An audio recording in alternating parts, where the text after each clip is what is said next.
Hello, friends. Let's talk about the fact that I haven't checked if my audio is going through. I knew this one was supposed to do. No, I don't want that.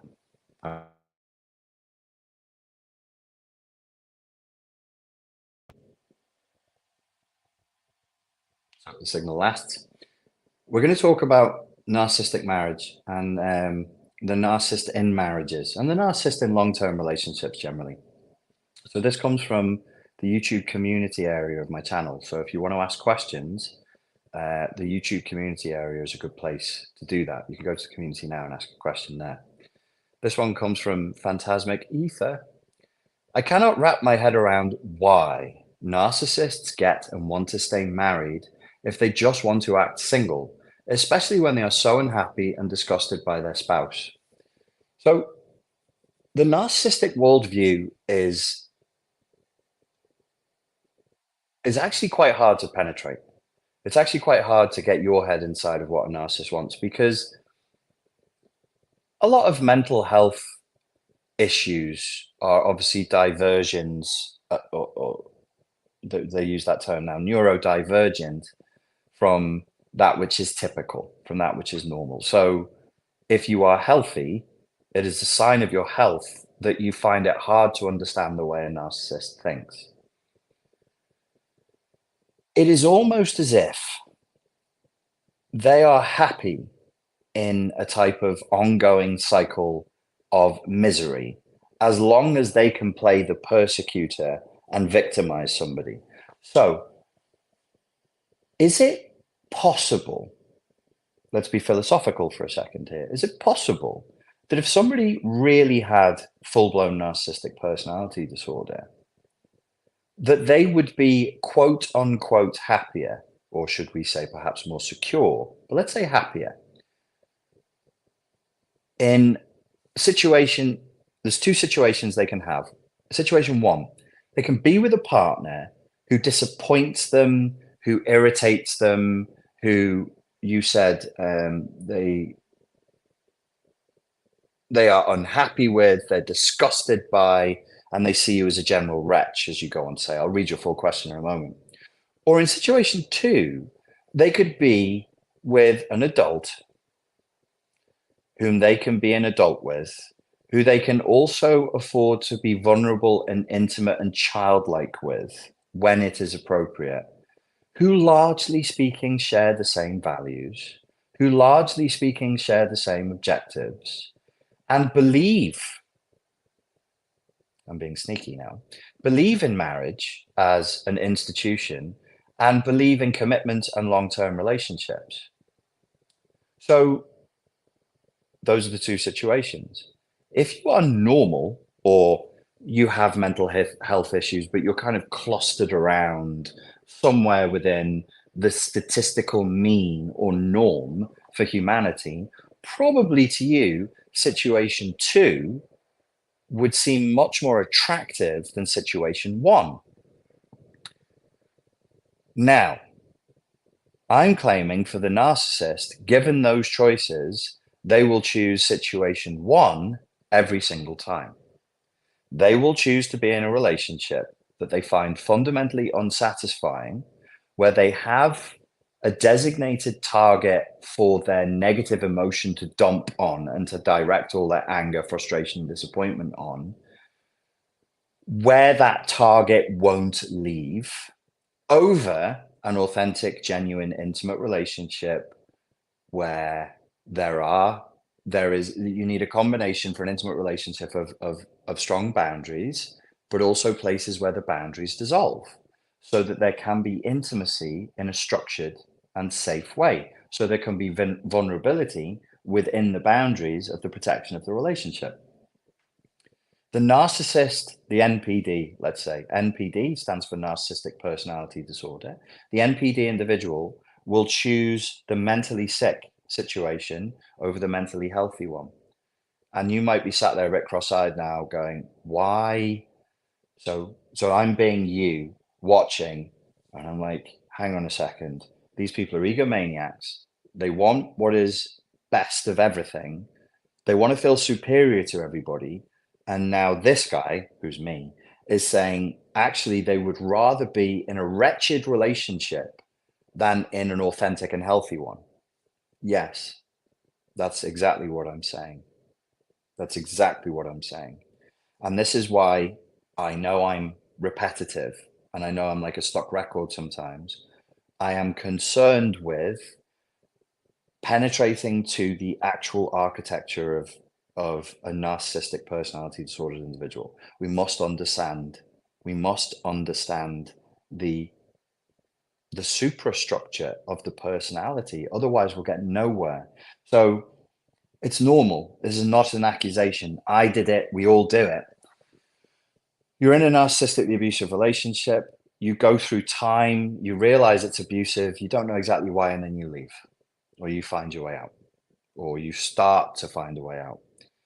And then stubbornly, one half of you, it's not two halves. It's never just two. That's stupid, but it's easy. So we have two hands and two eyes and two ears. Let's say it's two. One half of you is saying, I know this person is mentally sick in a very serious way. And that's the other drum that I'm banging, which is I think the way this is spoken of online, unlike the published literature,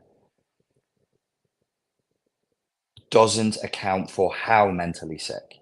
So I've been saying in the last 6 to 8 months, think of it as a form of psychosis. Think of the person as being psychotically delusional and disassociative. So they live a life in a disassociative state deliberately. They deliberately put themselves to sleep. It's called narcissism. I'm pretty sure etymologically, the root of narcissism is the same root as narcotics and narcolepsy, which is to numb or to sleep. So it's a numbing sleep that they put themselves into. The pedant, the pedant inside of me wants to know if that's true.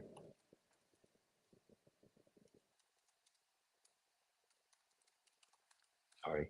You just have to bear with me. Yes, narkoon, narkotikos in Greek, to make numb, to make numb. So it's the same. It's the same etymological root.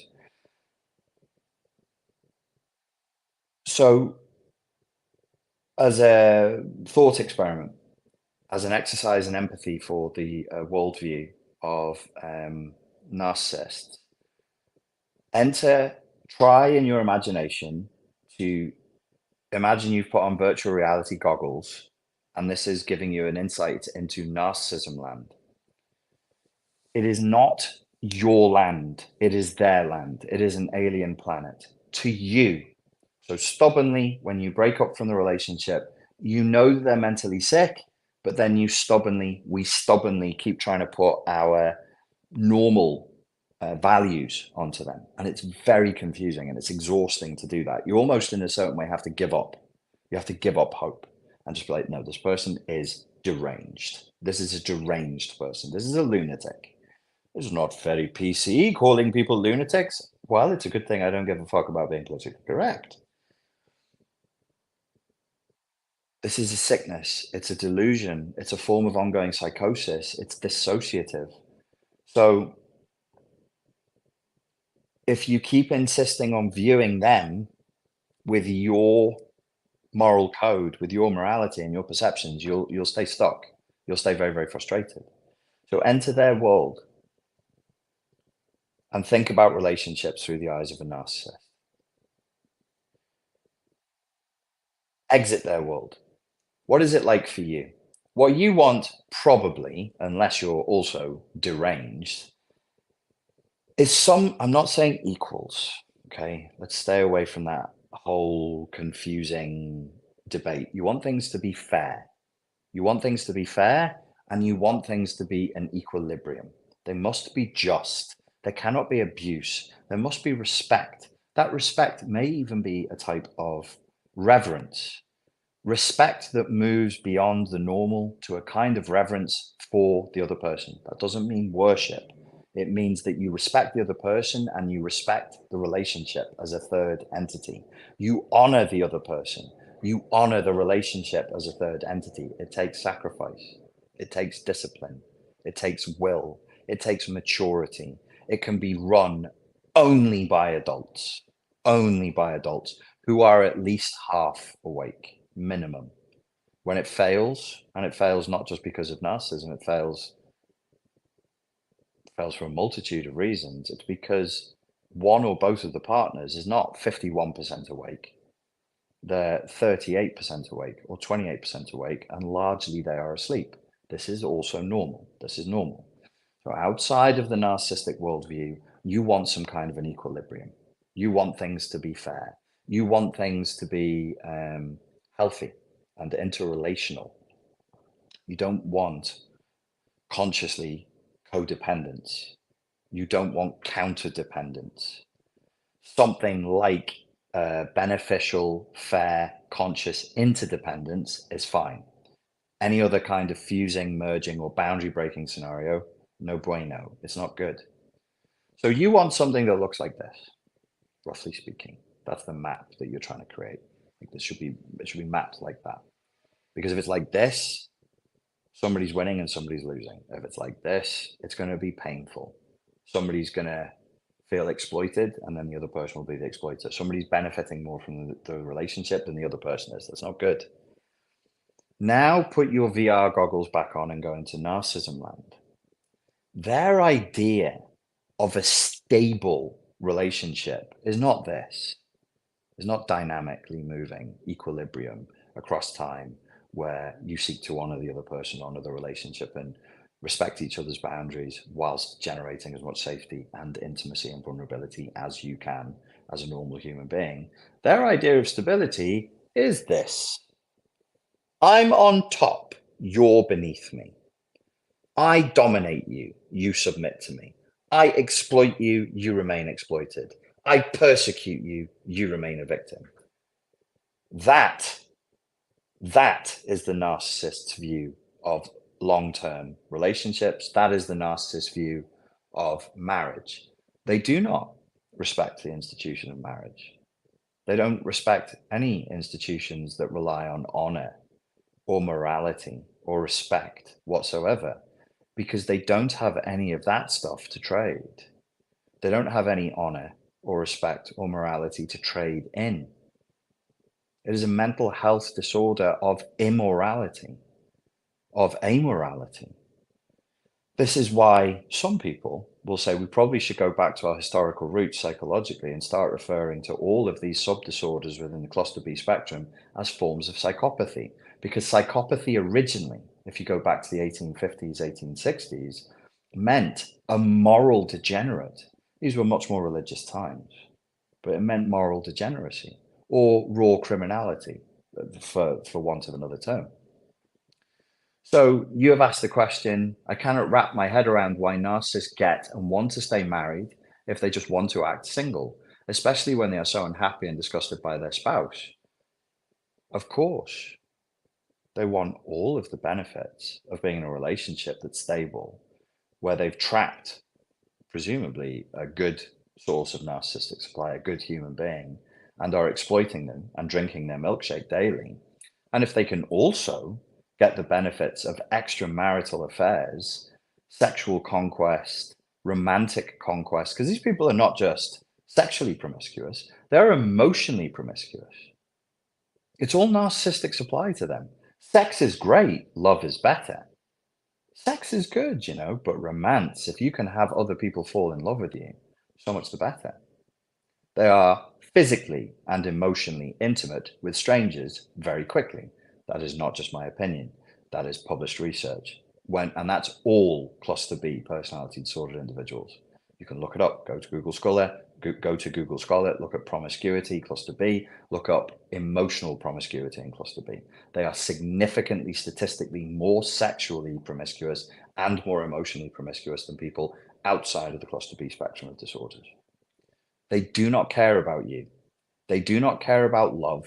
They do not care about promises. They do not care about rules. They don't care about institutions. And they could give a fig for reverence. They are godless, sinful, degenerate creatures. The question goes on. My ex refused to leave and still attempts to hoover me back. Yes, because he liked that relationship dynamic with you specifically. That made him feel good. And that's all there is in his world, because he is a godless degenerate. He's a materialist. He only believes in himself. Well, he's not, strictly speaking, a godless degenerate. He's worse than a godless heathen. He's a self-worshipper, which is what narcissism is. It's self-worship. But don't take that as vague, metaphorical, cutesy poetry. Take it literally. Take it literally. They worship at the altar of the self, deliberately, daily. You are a sacrifice. So is everybody else they interact with. So is every scenario they come across. Every scenario they come across is merely an opportunity to exploit and abuse. My ex refused to leave and attempts to hoover me back because he liked you. He liked that scenario. He liked that dynamic with you. Despite always telling me how I was lazy, cold, controlling, and unworthy, he sounds like my ex. There was no man a greater disappointment to that woman than me. And could I fucking get her to end the relationship? Every time I would say to her, the best thing we can do, seeing as you are so disappointed in me, and I am such a letdown and such a wretch for you, is to split up.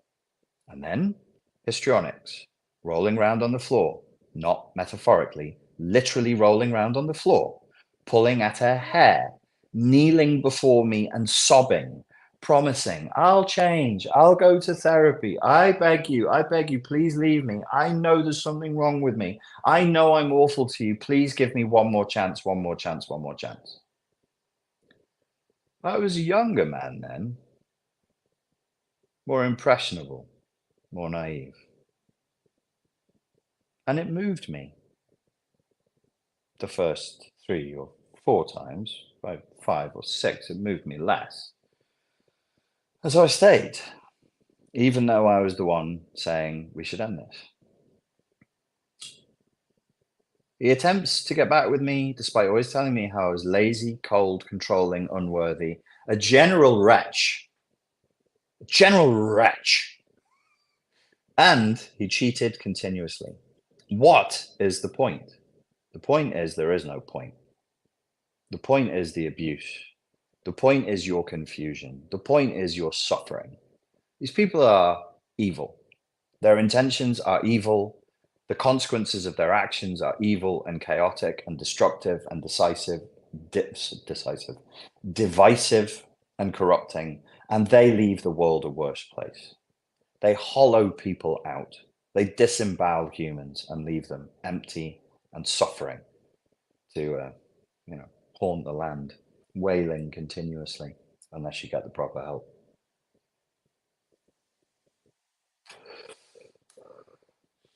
He had the means, she goes on, to leave on his own and pursue his other adventures.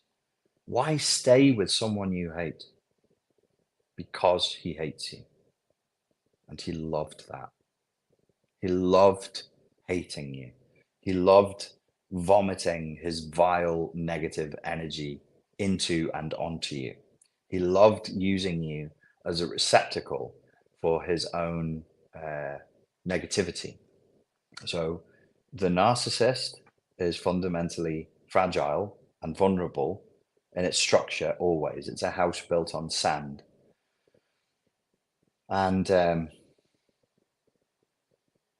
very, very comfortable in a situation where all of the negative superego injunctions, so they have a voice inside of their head telling them that they're awful, they're useless and worthless. And you've all heard of the inner critic.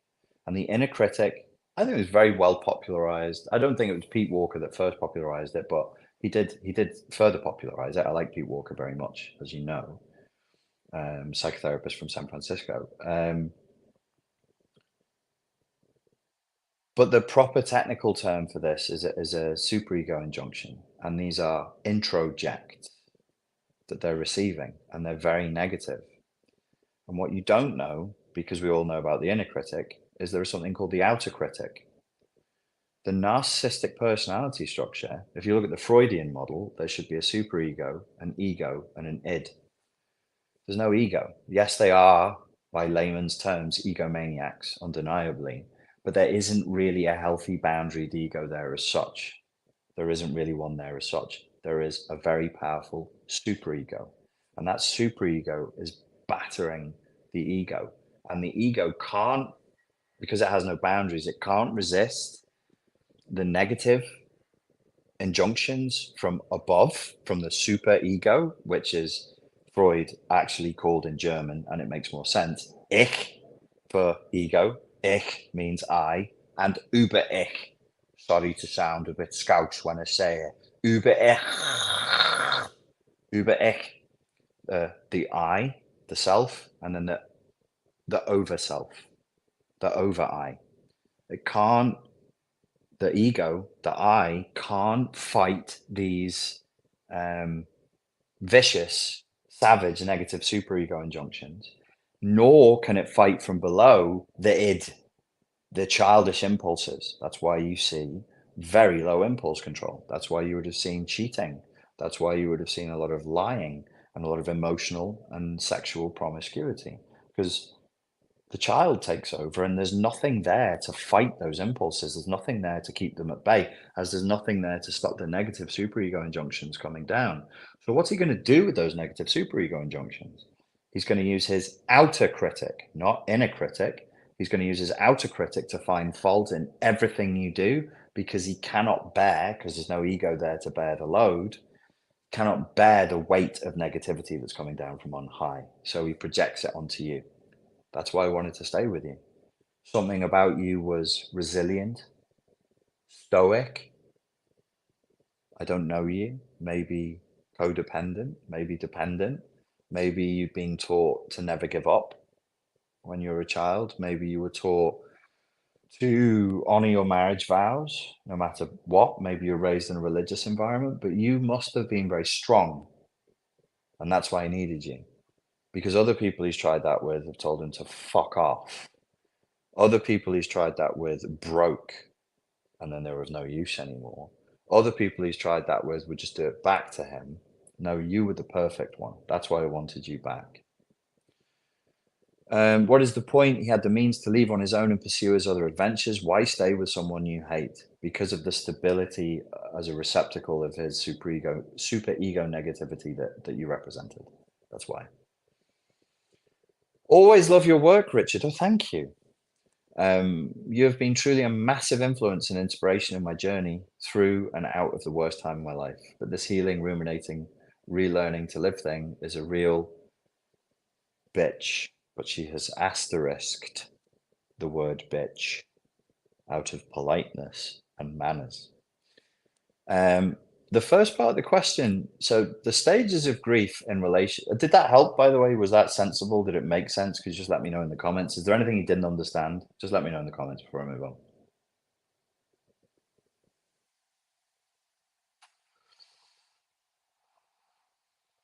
Yes, that made sense. Would be a good, would help me. Yes. Good. Yes, the asterisk helped. Brilliant. Thank you. Thank you, folks. Thank you. I just don't want to move. I just don't want to be like, oh, that made sense and move on. So she actually asked the stages of grief in relation to a process of mourning a narcissistic relationship. Since ending my marriage with my extremely abusive ex-husband, I seem to oscillate through different stages of emotion that seem maybe similar to those dealing with grief. Yes, it's grief. Absolutely, it's grief. It feels never ending and complicated. Um, I can't talk about grief because it's outside my field of. I just haven't read enough about it. I haven't studied it. I've been through therapy myself to grieve, to help me to grieve. I understand it, but I'm not going to sit here and pretend I know enough about it to educate you about grief as a specific subject within psychology. You would need to speak to a specialist and probably a therapist who can help you to grieve this. What I will say, and I rely as much, no, I'm now going to rely more on my own personal experience. This is anecdotal. This is not from published research. This is now anecdotal. What I found difficult, I was in two relationships that I would say were narcissistically abusive at minimum. There were probably other personality disorders there, but that's for somebody else to assess. Both times, what I found very, very difficult, because when we're talking about grieving, we're talking about a kind of letting go. And narcissistic abuse is a type of abuse that doesn't let you go through the natural, normal letting go process, which is why you're in what is sometimes called in psychology prolonged grief. And you do need a therapeutic intervention, because there's nothing that says that prolonged grief just goes away. There's nothing to suggest that narcissistic trauma bonds disappear of their own accord. They can last a very, very long time, and you can waste a lot of years. So do seek therapy from a qualified clinician with experience in grief and or narcissistic abuse. One of the things that I found personally very difficult was to let go of the image that she and I together had co-created of her in both cases, and of the relationship. So the narcissist creates a false self. They create a fantasy version of themselves. They create a fantasy version of their lives. Similarly with relationships, they create a fantasy version of who they are as a partner, and they create a fantasy version of the narrative of the relationship. This was identified in 1989 by a Belgian chap whose name I can't remember.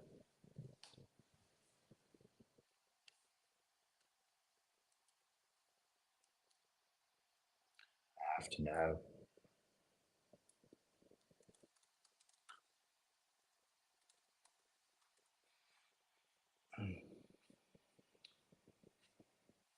For God's sake.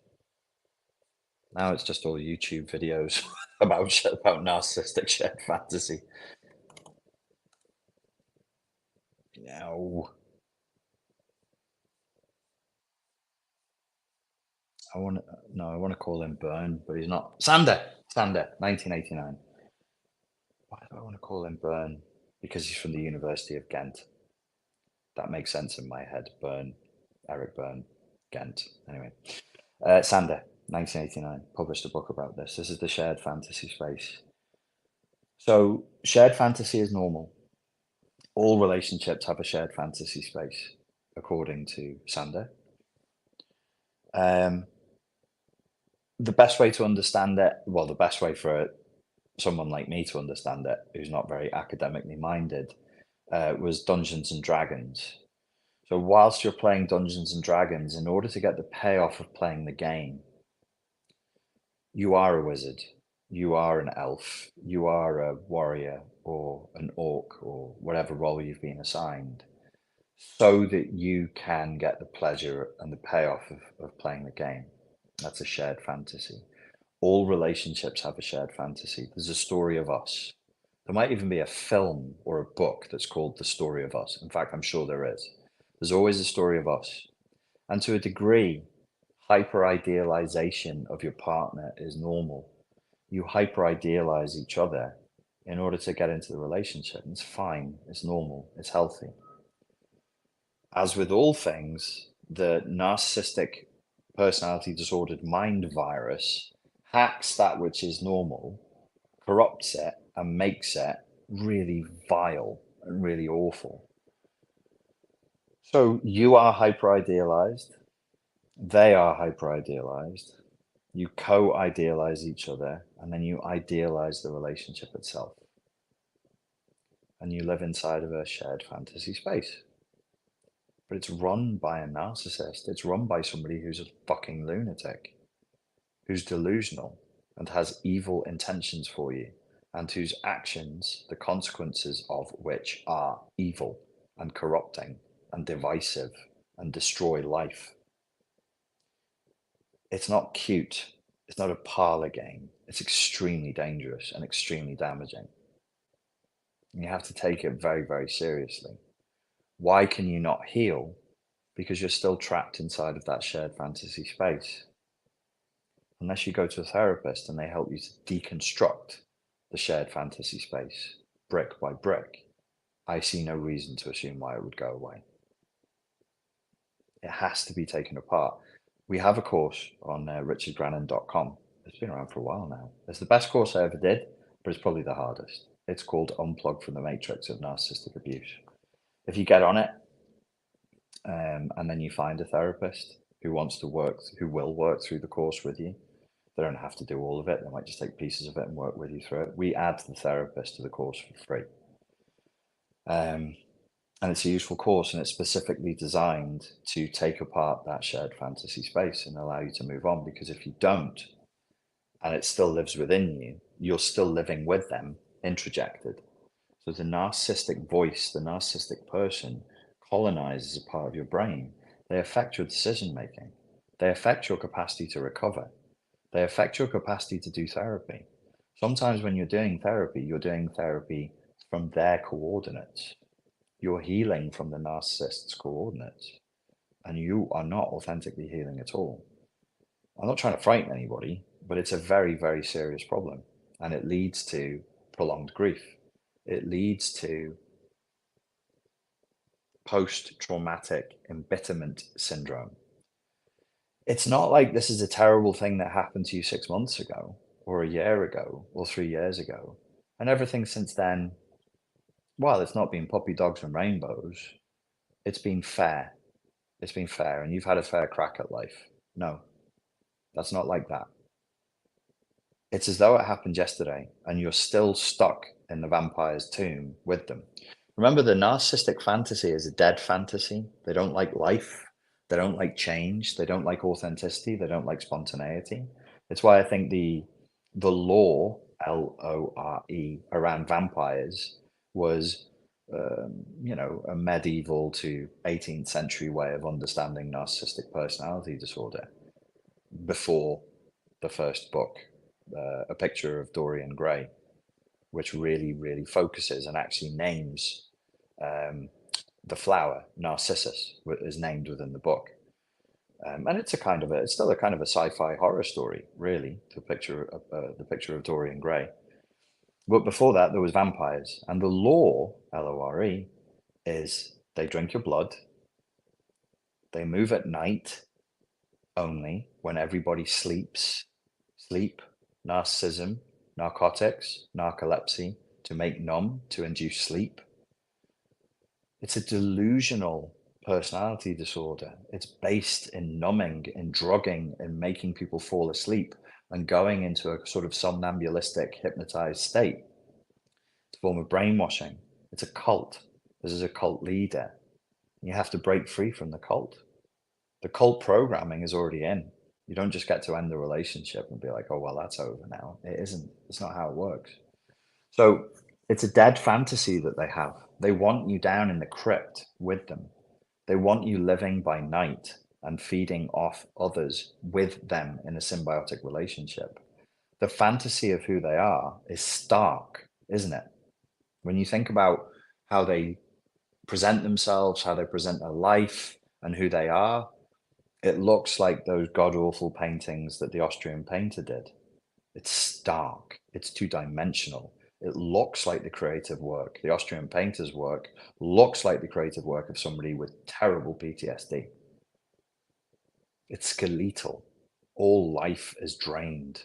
It's a representation of reality, and sometimes a pretty good one, a pretty accurate one, but it's devoid of life. The fantasy is a dead fantasy.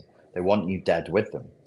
Once you've imbibed that fantasy, a deathly narcotic, a sort of an induced mini death, an induced coma, everything that you do afterwards that comes from them will be deathly also.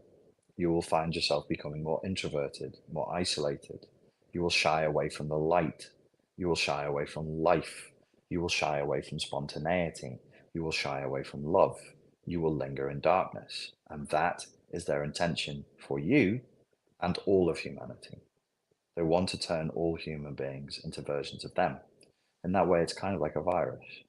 So you have the vampire movies or the vampire books where it's a virus that spreads. These are metaphors, I think, from the unconscious for what is perceived in human personality.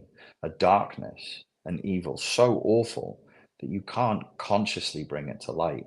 So you fictionalize it and turn it into myth as a way of perhaps unconsciously warning others.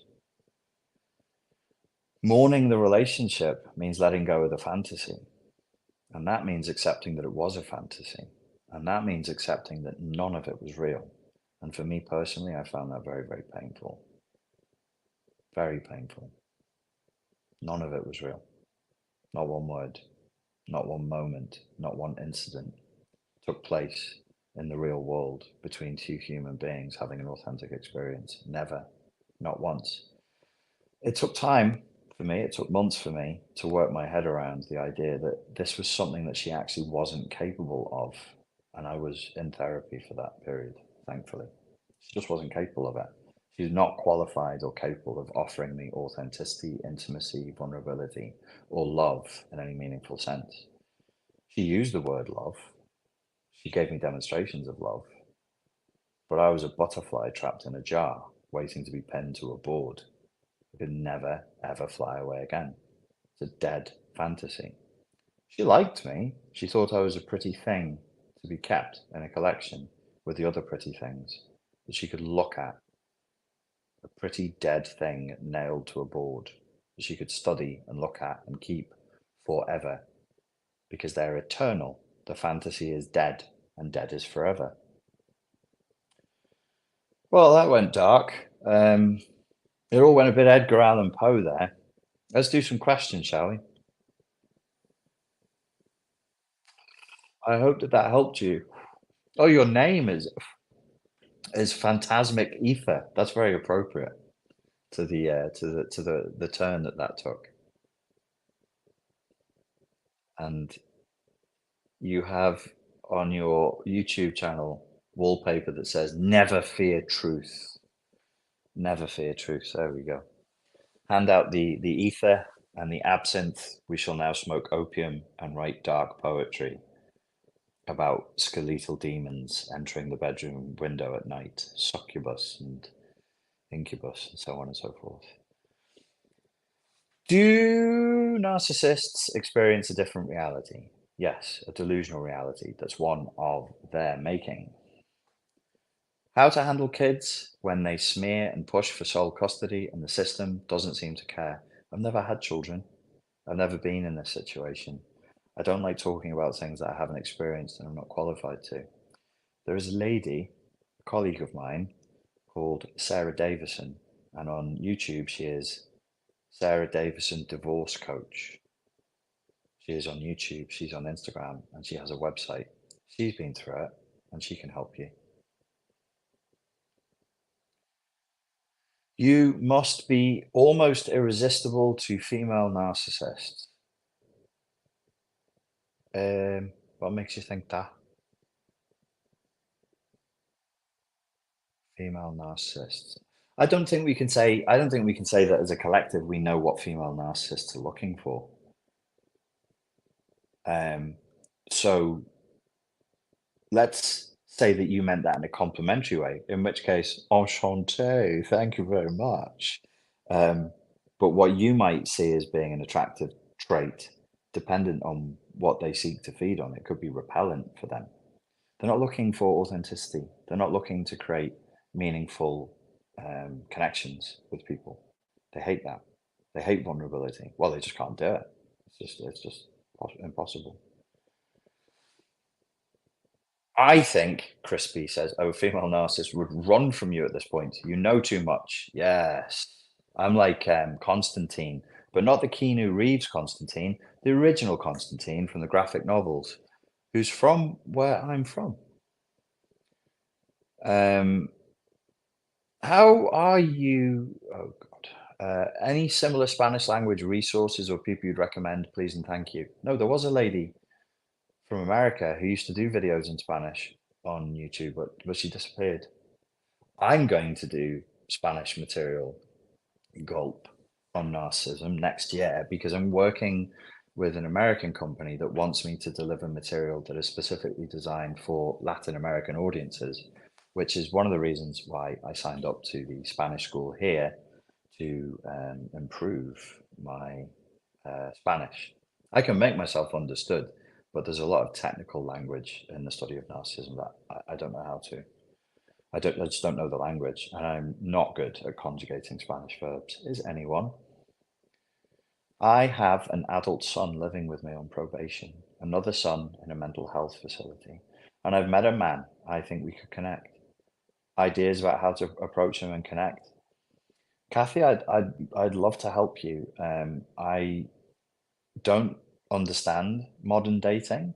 I don't particularly like modern dating culture, and I'm certainly not a dating coach. I have just a string of,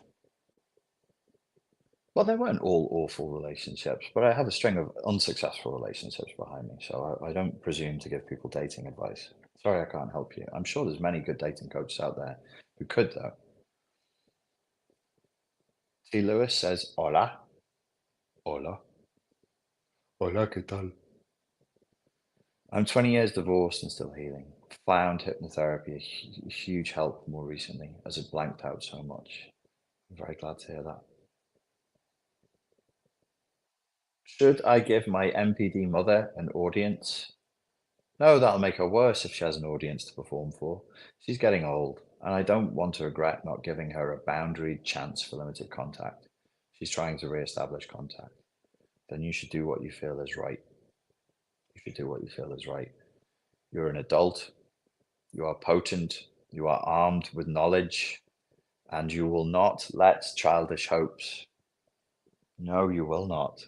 You won't. I didn't do it. I'm trying to do the guy from The Room, and I don't know how to do an impression of him.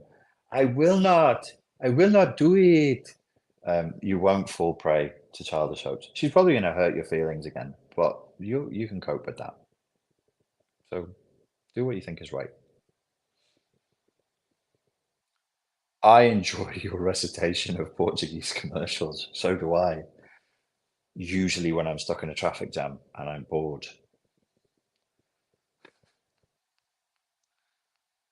Sexta-feira, dia da babadeira, brincadeira, Superboc, Cadoc, festa de espuma, sexta-feira. That's what I used to hear on the radio when I was a kid. Sexta-feira, Cadoc. How do some marriages last for a lifetime? I don't know. I'm not married. I'm not married because I'm not a medieval knight, and I don't need to join houses with a lady of another house or form some sort of alliance with a warring nation.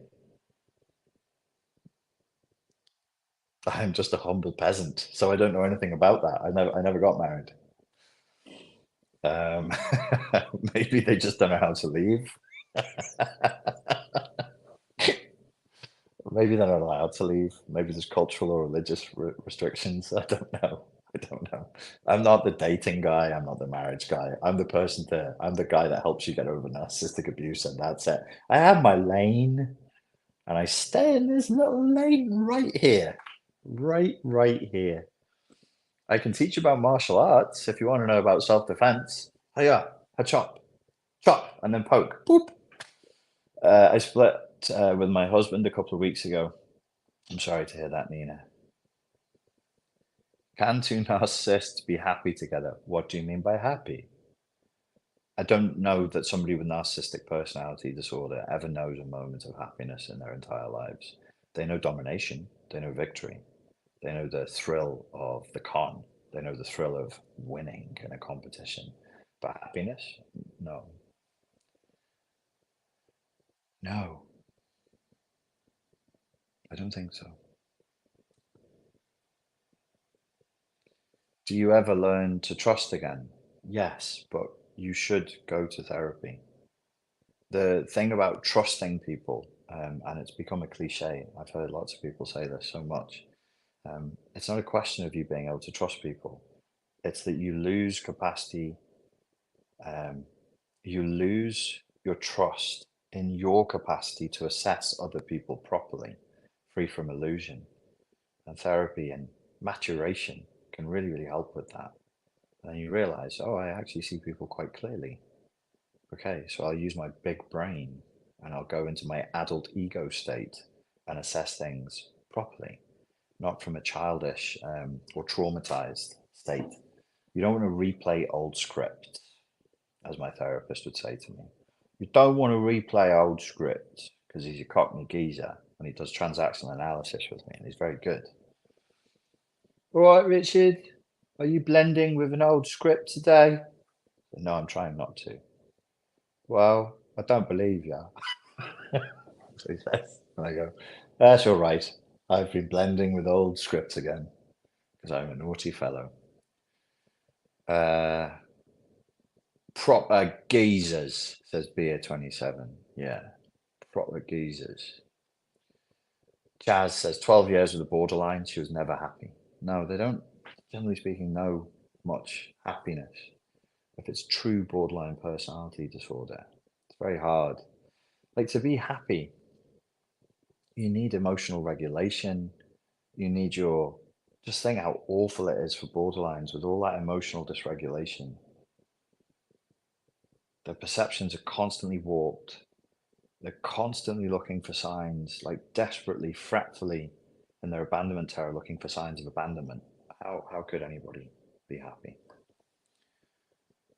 Thou art also old. Oh, that's just, what are you talking about? It's just unnecessarily personal and very hurtful.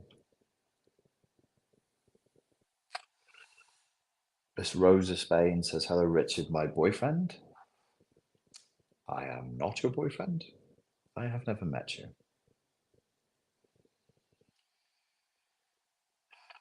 Richard, the alchemist of amour propre.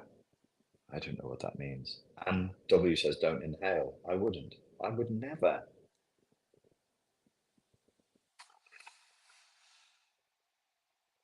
Who's your favourite football squad? Oh, we're 46 minutes in. We're on to silly questions. Good. There's too much tension in the room. I don't like football. I think it's silly. I think it's very, very silly. I never liked it as a kid. I never liked it as an adult. I played with one of my friend's sons recently, and it was actually quite good fun. But I was quite mal coordinated as a kid, and I do more physical stuff now I'm older. And I was like, oh, actually, this is quite good fun. It's quite good fun. But I'm not sitting there and watching a bunch of overpaid ponces flop around for 120 million pounds a day or whatever nonsense they're on. I think it's all a load of gibberish and yet another tax on the poor. Bread and circuses.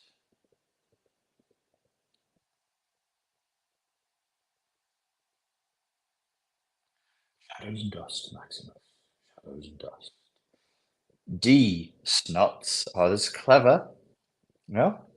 D's nuts. It's one of the roots of narcissist control. Yes. My narcissist has to control everything in her life. My ex told me she has to control everything in her life because when she was little, she didn't have any control over anything. That's not proof of narcissistic personality disorder. And it's not one of the diagnostic criteria from the DSM or the ICD-10. It is one of the diagnostic criteria for a different personality disorder that can look like NPD and often gets misdiagnosed for NPD, but it isn't. It's called OCPD, Obsessive Compulsive Personality Disorder. You all can go look that up when we finish. You can ask any questions you want. They can be silly. You can insult me and call me old. If you want, you can call me Dick. I am not ashamed of my name Dick. I am named after my grandfather, who fought in World War II. He was one of the first members of the British Parachute Regiment, which is a source of great pride for me. And he would glide into battle behind enemy lines. One day, when he was in a slit trench, the Germans fired a mortar at his trench, and the mortar didn't go off, and it hit him in his head, and it slid off his bonds, his big, strong bonds. So it must be genetic, having a big head. And then it severed his arm, and it banged him in the head. So they gave him an eye patch so that he could see because of the damage to his brain, to his vision. And then he had one arm. So I always knew him as the cool grandfather who was a pirate. He was super cool. So you can call me Dick. There's no shame in being called Dick. I'm very proud of the name Dick or Richard. But he was Grandpa Dick and he was cool.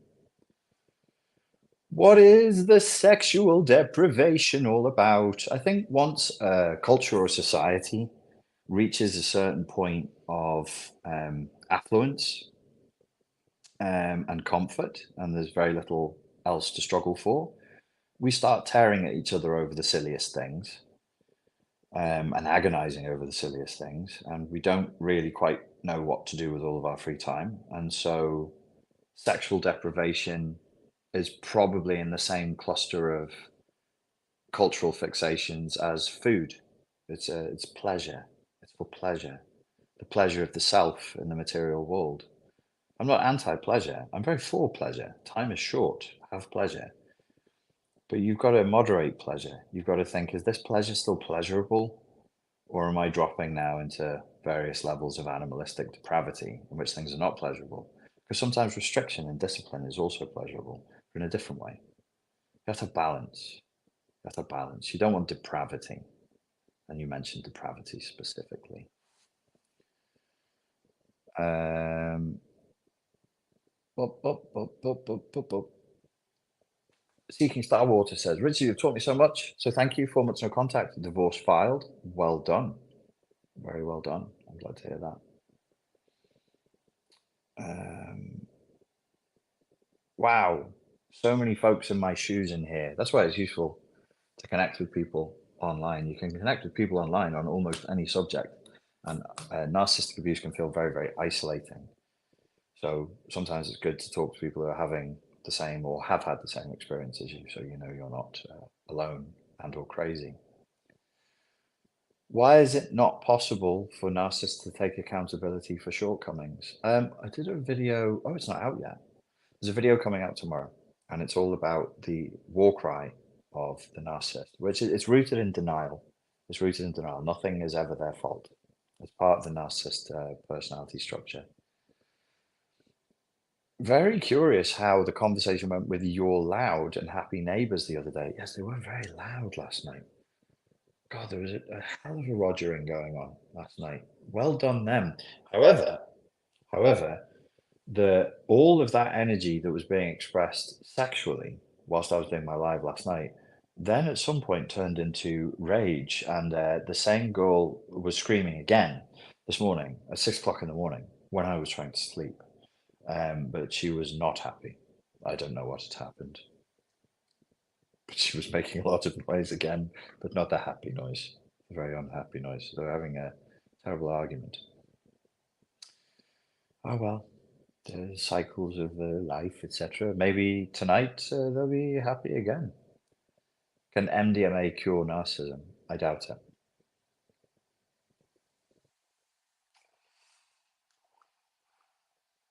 I doubt it. It's been known to help with depression and PTSD, though. They're getting pretty good results with ketamine, MDMA, and that's it. Yeah. Well, that's the last time I read the research on it, which is admittedly about 6 months ago. Yeah, they're getting good results. Ba-da-bum, bum, ba-bum, bum, bum. Okay, so probably we're wrapping up soon. Do you ever get the feeling that there is a way to rewire their brains? We just haven't figured it out yet. It seems to me that there must be, and that you are the one who will discover it.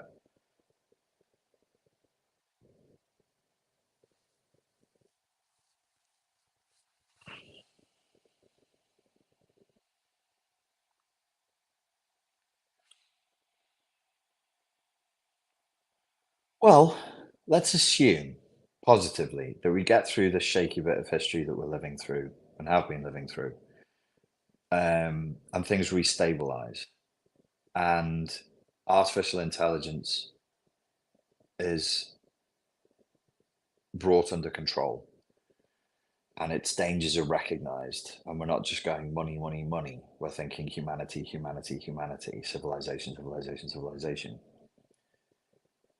And we become not just smart, but wise as a species. I said be positive. And the trajectory of human development over the next 100 years is, relatively speaking, more positive than negative. Then yes, in time, I mean, with the power of artificial intelligence and also nanotechnology, who knows? I think we're going to discover things, things like neurology. We don't really know that much about the brain because it's not that easy to know a lot about the brain. It's mapped. but it's not mapped to a nicety. The endocrinal system, hormones, neurotransmitters, we know a lot, but we don't know everything. There's still a lot that we don't know. So these are areas that'll be interesting in the future. Psychology one day may very well be dwarfed. We might just have a branch that is philosophy, and then the other branch is just plain neurobiology. Everything is just neurological, and we either have interventions or drugs that re-regulate the brain and hormonal system. Maybe we're probably a little bit away from that just yet, but it could happen. Could happen, couldn't it?